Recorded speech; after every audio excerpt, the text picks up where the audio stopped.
warahmatullahi wabarakatuh.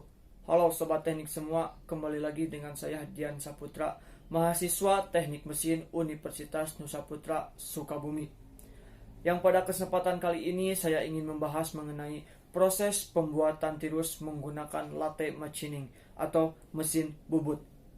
Namun sebelum lanjut ke pembahasan, saya ingin meminta pada kalian semua yang mengklik dan menonton video ini untuk mensupport channel ini menjadi lebih baik lagi ke depannya dengan mengklik tombol subscribe di bawah ini.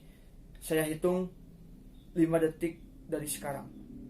5, 4, 3, 2, 1. Oke, terima kasih pada teman-teman semua yang telah mengklik dan mensupport channel ini menjadi lebih baik untuk lebih baik lagi ke depannya. Kita langsung ke pembahasan. Kita ulas sekilas mengenai mesin bubut. Mesin bubut adalah suatu mesin yang digunakan untuk pemotongan benda kerja yang diputar. Dan bubut itu sendiri adalah suatu proses pemakanan benda kerja yang dalam penyayatannya itu dilakukan dengan cara memutar benda kerja lalu kemudian didekatkan pahat bubut yang bergerak secara translasi dan sejajar dengan sumbu putar benda kerja.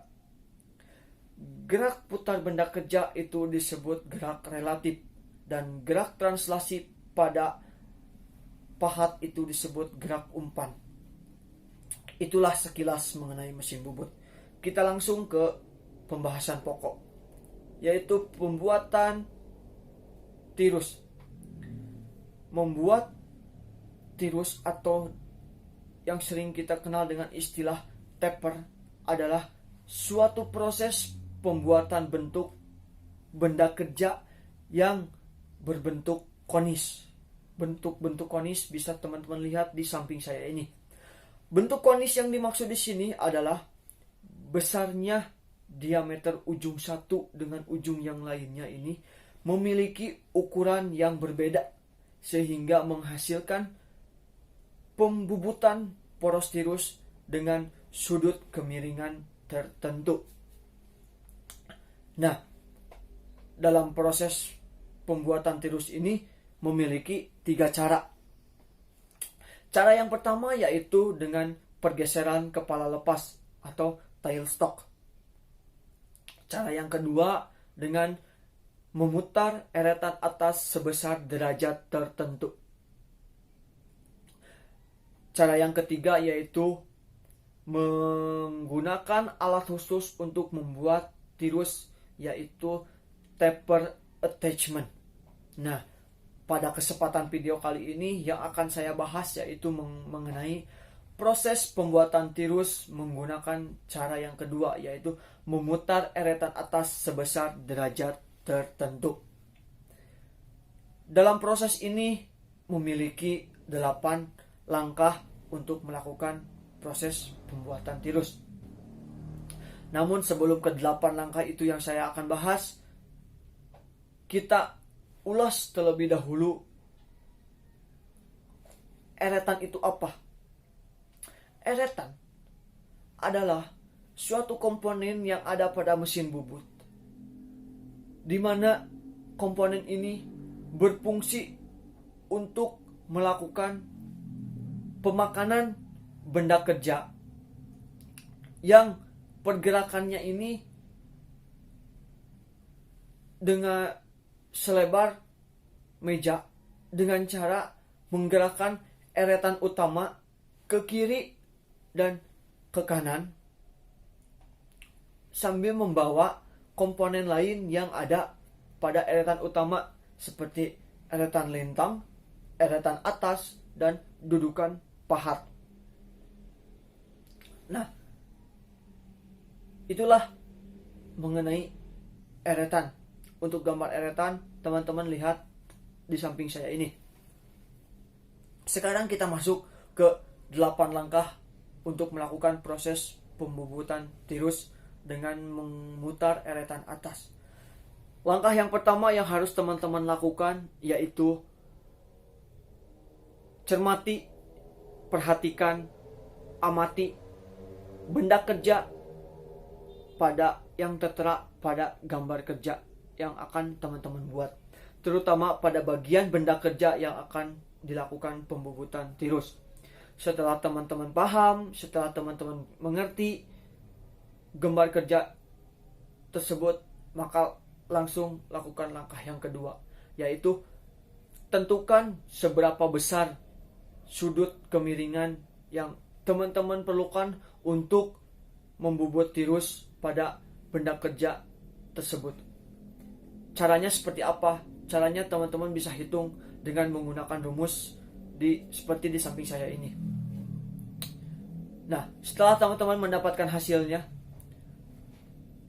masuklah ke langkah yang ketiga, yaitu setel eretan atas sesuai dengan sudut kemiringan yang dihasilkan dari perhitungan tadi.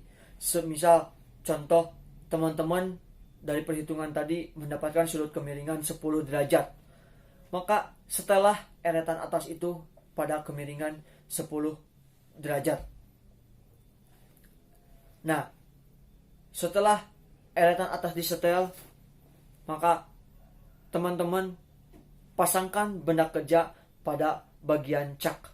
Untuk bentuk cak bisa teman-teman lihat gambar di samping saya.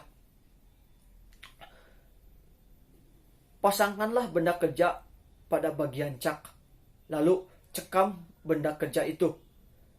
Dan ada dua hal yang harus teman-teman perhatikan.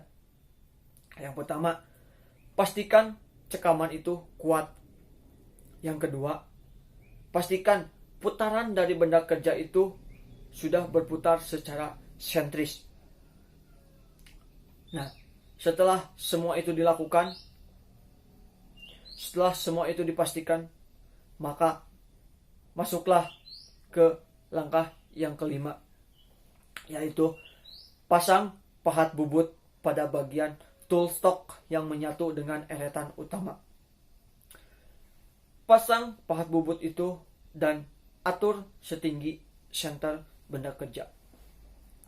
Setelah benda kerja terpasang, pahat bubut sudah dipasang, eretan atas sudah diatur dengan sudut kemiringan yang telah ditentukan, maka masuklah ke langkah yang keenam, yaitu putar benda kerja serta atur pada titik nol penyayatan pahat, terutama pada eretan atas dan eretan lintang.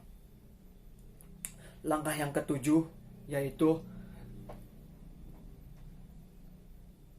lakukanlah penyayatan benda kerja dengan cara menggunakan putaran eretan atas. Langkah yang ke-8 yaitu aturlah kedalaman penyayatan benda kerja dengan menggunakan eretan lintang yang sebelumnya sudah teman-teman atur di cara yang ke-6, yaitu pada titik 0. Lakukanlah cara yang ke-6, ke-7, dan ke-8 ini berulang kali sampai teman-teman mendapatkan hasil untuk yang sesuai dengan gambar kerja, yaitu baik dari panjang maupun diameter benda kerja tersebut. Untuk lebih jelasnya, langkah yang ke-6, ke-7, dan ke-8 teman-teman bisa lihat pada video animasi di samping saya ini.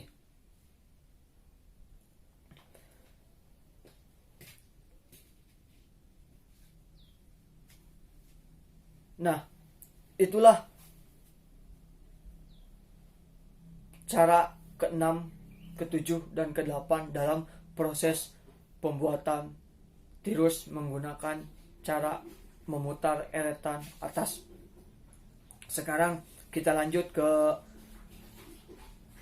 kekurangan dan kelebihan dalam proses pembuatan tirus menggunakan cara memutar eretan atas. Ada 3 kelebihan dalam cara ini. Kelebihan yang pertama yaitu proses pengerjaan relatif mudah. Cara yang kedua yaitu proses pembuatan tirus bisa dilakukan untuk pembuatan tirus luar maupun tirus dalam. Cara yang ketiga yaitu proses pembuatan tirus ini bisa dilakukan menggunakan sudut kecil maupun sudut besar. Nah, di balik 3 kelebihan itu ada kekurangannya, yaitu proses pembuatan tirus menggunakan cara memutar eretan atas ini yaitu hanya bisa dilakukan dengan menggunakan secara manual, sehingga sulit untuk mendapatkan hasil yang halus. Nah, itulah pembahasan kita kali ini. Semoga apa yang saya sampaikan dapat bermanfaat bagi teman-teman semua, dan saya ucapkan terima kasih pada teman-teman yang telah mengklik dan menonton video ini sampai akhir.